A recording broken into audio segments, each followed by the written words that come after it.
విశ్వాస గృహములో నన్ను చేర్చితివి. దేవానికి స్తోత్రం.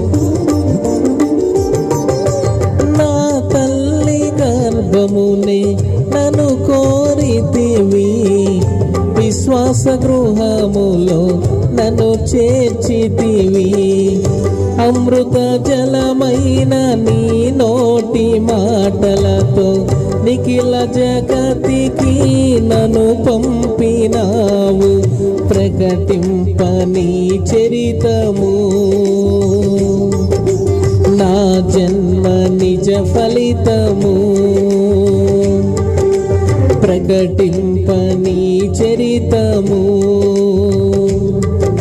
నా జన్మ నిజ ఫలితము.